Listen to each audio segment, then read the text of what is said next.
Nos pidieron hablar precisamente de Ometeotl. Está como pensado, escrito, aunque sí es náhuatl, como a la manera del español ya. Y cómo se usa es que en la danza conchera o los concheros, lo digo con todo respeto porque tengo amigos concheros, amigas concheras, y convivo también con algunos de ellos, y ellos tienen una frase que dicen: Él es Dios, Él es Dios. Así lo dicen en español.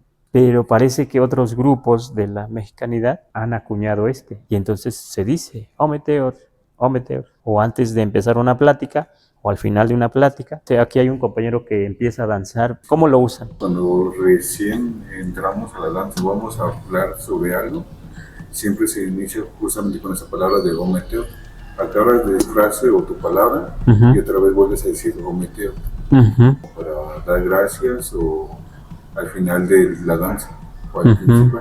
Claro, tiene sentido porque ya son 700 años después de la fundación que estemos usando algo entre el español y el náhuatl. Surge, me parece, Ometeotl a partir de esta necesidad de decir más o menos Él es Dios o primero Dios. Se traduce del español al náhuatl, así me parece. Pero bueno, también esperemos comentarios de algunos compañeros, amigos concheros o danzantes de otros grupos de danza.